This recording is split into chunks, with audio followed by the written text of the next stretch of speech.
Hmm. Well, good morning, folks. Or whoever may be watching this at whatever time. More likely myself in the future, but I might post it to YouTube eventually. Today is moving day. It's our last day at the Little Natches River. And we were coming up Highway 402, or was it 410? I think it was 410. And then we took the Little Natches Road, and we drove up as far as the bus would allow, because generally we're going uphill the whole time on 410. This is in Washington, near Mount Adams, for anyone who says, where the hell is 410? Mount Adams is in Washington State, just southeast of Seattle. So we've spent a lot of the trip here just kind of winding around the east side of the mountain and back. And this is the longest trip any of us have ever, taken as far as camping goes, taking the bus and everything. So we're 2 weeks in. It's Monday morning. I don't know, July. Actually, I think yesterday was 7/19, which is really funny because it's kind of my lucky day because of my number, obviously. And you just kind of, it is what you make it, like everything else in life. So I kind of make that my holiday. Totally forgot about it all day, which is a good thing. I tried to rescue a floaty that blew across the little river yesterday evening, and I fell and messed my leg up, dropped my vape in the river, and it was just a nightmare. I was super exhausted, and now I'm kind of recovered here. Early on Monday morning, I'd say it's around 7:30, maybe 8. And the thing about being out in the woods is once the sun hits, you're ready to get up, or at least I am. And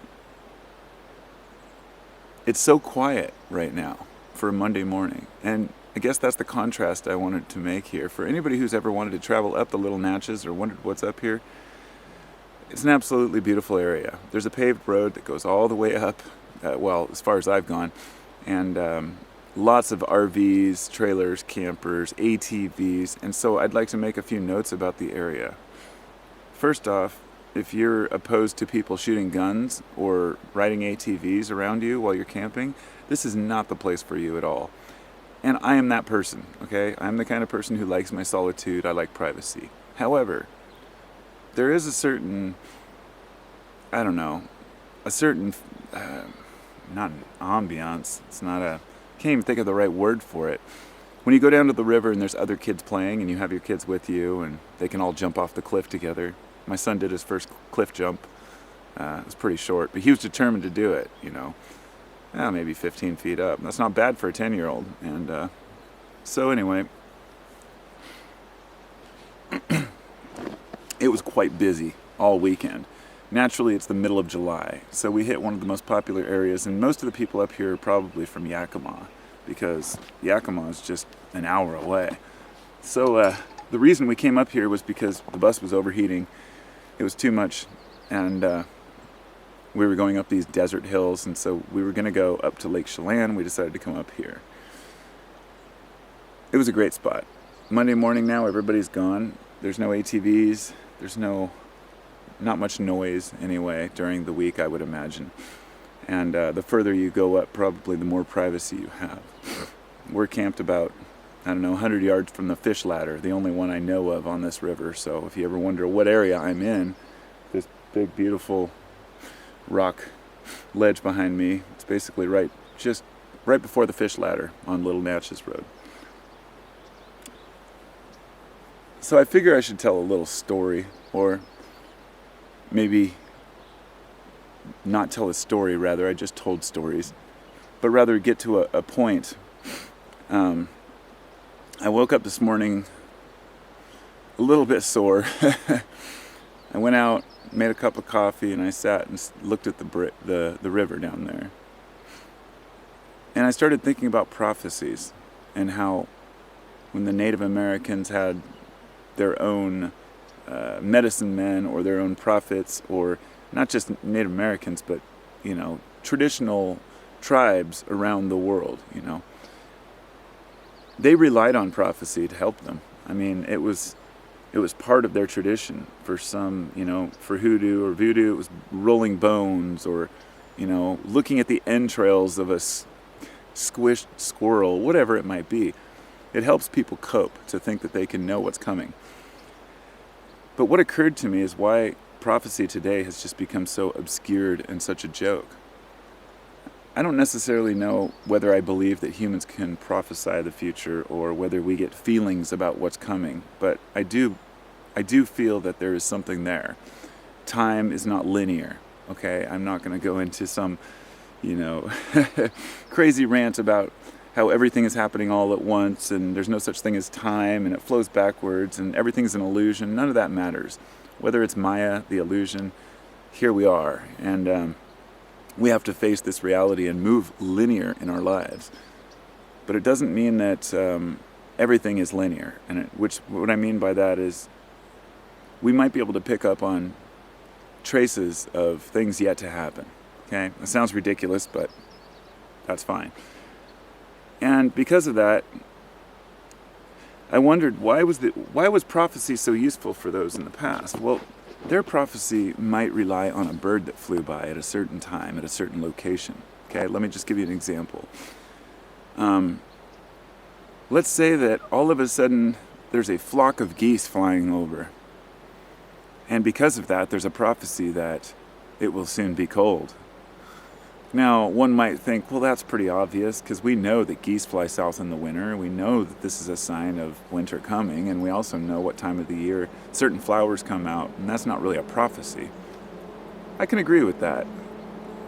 But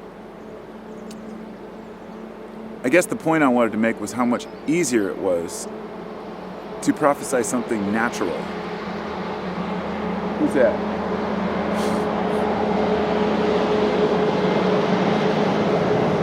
Truck full of concrete. Must be the workers getting the road fixed up there somewhere. Oh, another truck full of concrete. Sorry, asphalt. As I was saying, Monday mornings are so quiet around here. So it got me thinking about today and all the different silly prophecies people have about how this is going to happen now and on this date and this specific thing is going to happen now and how they've always failed. All the prophecies have failed because they're too complicated, I guess is the point I'm getting to. They've all failed because they have no point. It doesn't matter if a war is going to break out in the Middle East and you prophesied it 10 years ago. Who cares? We all know war is going to break out in the Middle East. It's just like saying it's going to rain sometime this winter, right? And the reason why people grasp to prophecies and why they hang on to them so much is because we just don't know and we really want to know. And I guess my message to that would be, let go. You don't need to know. We don't need to know what's going to happen tomorrow. We don't need to know what's going to happen to our, our future selves, nor our descendants, nor do we have to worry about what the hell happened to our ancestors. None of that matters. All that matters is what we're living right now, this moment.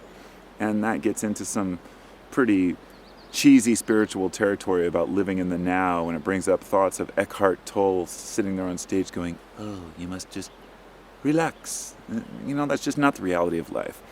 I bring him up because he's a perfect example of someone who makes people think, I should be like that, more calm, cool, collected, living in the now. The reality is, the dude takes a shit in the morning, the guy has his problems, he gets frustrated, he spills his coffee, things like that. Everybody has their moments, and we all put on a show. But I think that the more we admit to each other we just don't know, and we don't have a clue, the happier we're going to be. As a whole, as a species, not as individuals. Because for some individuals, knowing the truth is the most important thing to them. And to me, that's pretty sad. The word truth has really little to no meaning unless it's pertaining to our interactions with one another. When we talk about the truth, it brings to minds of truthers who are out there screaming on the old truthers of the old would stand on the street corners ringing the bell, holding a sign saying, they're coming for you. The end is near. It reminds me of The Stand by Stephen King.